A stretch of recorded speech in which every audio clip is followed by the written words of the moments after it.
Hi friends, it's Leanne. I know that you guys taking Reiki with me, and this video is going to be a simple reminder on how to do the preparation in your level 2 for working on clients. So if you've already had Reiki level 2 attunement with me, and if you already have had level 1, you've already been doing this, you've already had this treatment with me, you've already seen it, so more than welcome to see it, to prepare and start your level 2 as soon as possible. But with level 1, the reality with level 1 is that you're having cleansing and clearing of your own energy, but when you go in with the symbols of Reiki, you remember how to start. So we always have the gasho at the heart, and we'll use that. I'll say it in English, because I usually say in Japanese. I'll just go over it in English with you very loud and clear. Just for today, I will not worry. Just for today, I will not be angry. Just for today, I will do my work honestly. And just for today, I will give thanks for many blessings. Just for today, I will be kind to my neighbor and every living thing. So we always do that in Japanese. I find Japanese is really nice because it's got more energetic, meditative connection, I feel.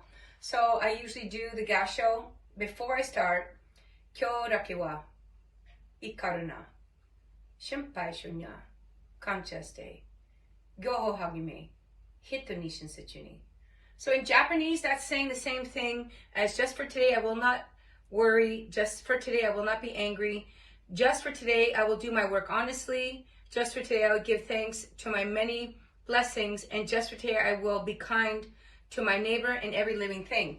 So this is setting your stage for your higher self. So what's Reiki really about is reaffirming and clearing out blockages in your life that are emotionally disconnecting you to your higher self. So the treatment is there to remind you as a methodology to heal, to be in your best possible version, and to let go through a loving, gentle, energetic flow in your body to healing and happiness. Now, we start with 2 fingers, the thumb and the index finger on the neck. After connecting with the atmosphere, also remember to clear the atmosphere of energy. So if you've had some stagnant conversations that were really heavy, hard, you want to immediately throw it out from yourself. And also level 2 practitioners and master practitioners, you use your symbols in your hands, remember as I taught you, as a clarity to reconnect to the divine power yourself. So those symbols were the essence of the attunement of level 2 and 3, and as you teach that in level 4. So we connect to our symbols, we clear our own energy, and we know that we're putting power back into ourselves, into this moment. Because I could have had my intake form, had a full communication, and a lot of things might have come up in the intake that are going to get cleared into the process. So we want to shift ourselves, recenter ourselves and the person that we're working with the power and the flow of Reiki. So I'm going to go into her neck area and just connect. Now, regular meditation is essential for any Reiki practitioner because we want to recenter into letting go, disconnecting any emotional entanglement you have with your client or relative, depending on who it is. That's your ethereal cord. So main thing is that there's no emotional connection because the work is done through the symbols that you use and the universe. You're just a conduit. You're just an empty space for that individual to feel Reiki flowing through you to them. So you connect, and then down the spine, you use your middle finger and your index finger like that, and just sweeping the spine. So sweeping the spine allows us to take away that intake form, the communication, the thoughts that person is going over, and gives them a hand connection with overcoming any blockages in their chakras. Because the main thing in learning about the chakras and your energy centers, it's right here on the spine. So we're just doing a nice gentle awareness of clearing the chakras with intention, then tapping out. So we tap gently. Now, depending on the person that we're with, they may be sensitive. That we want to be aware that if they are sensitive, traumatic, you can go lighter. Just a nice tap. But if you have just a regular tap, you're actually stimulating all of the nerve endings and the meridians. And in yoga, we call them nadis. So energetically, we're also working with the energy body system, the physical body, and the 5 organs, just by tapping out here. And you do that about 5 times. So 20 times, or Maggie likes the number 21.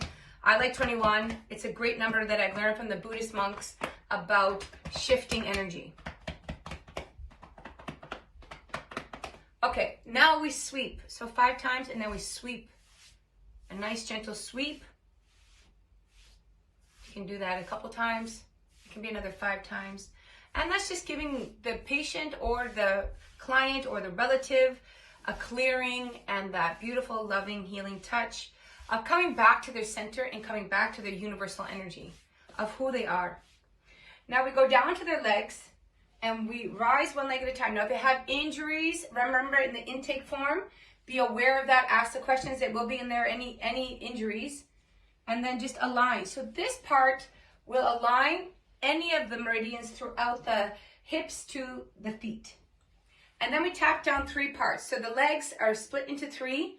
We tap on the outside, the inside, downward motion, in, inside. So out, middle, inside. And then the same thing, you can do that coming on the other side. Now, if you have a hard time going on the outside, you can always shift your body to the other side of your table.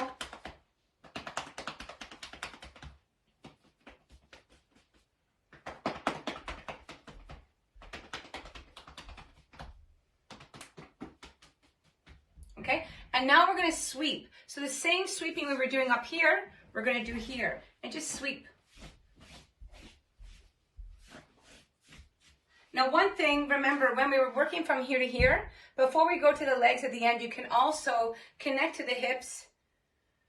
It's one thing I want to make sure that we can do is that connection with all the chakra system. We can connect here. So that's something I forgot. Make sure you add that in. And it just gives that awareness, just like we do in the legs, to connection.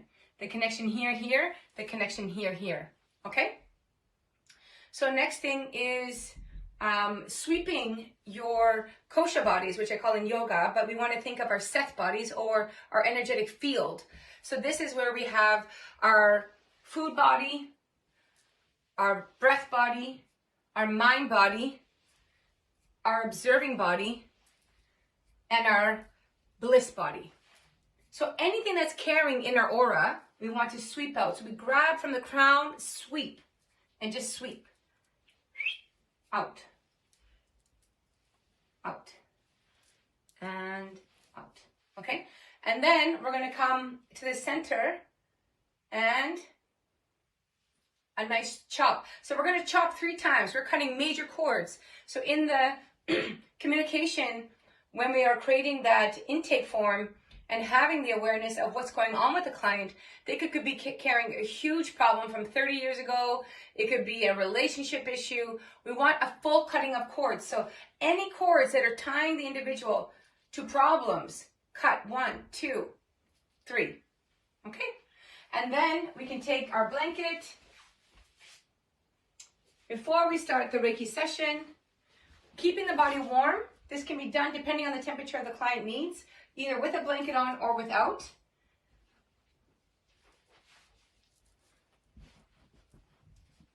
There we go. And then you can start at the crown. You're sitting. I redo the gasho all the time. Now, depending on which client it is, how many times they need chokore, sihiki, hanshan, seishone, going beyond time and space, depending on if they need psychic surgery, if they need major emotional release, you'll know through your intuition at that point. And if you're a grandmaster, I'm in the grandmaster position, or if you're a master level, you know that you can always use the master symbol. So it's something to work with on a regular basis. This is the way that we prepare. We start with our hands on the crown always in the Usui Reiki for the sake of knowing the higher self. And the flow and the connection, whether you want to touch or you don't want to touch, depending on the client's happiness, is to create that nice C and set the intention and just allow, after you put the symbols into your hand, into the atmosphere, to sit silently and let the Reiki just happen. So hopefully this is helpful, and hopefully this makes your Sunday a better day. And you can message me if you have any more questions. Take care. See you soon. Thank you, Maggie, for being my model, and have a good one.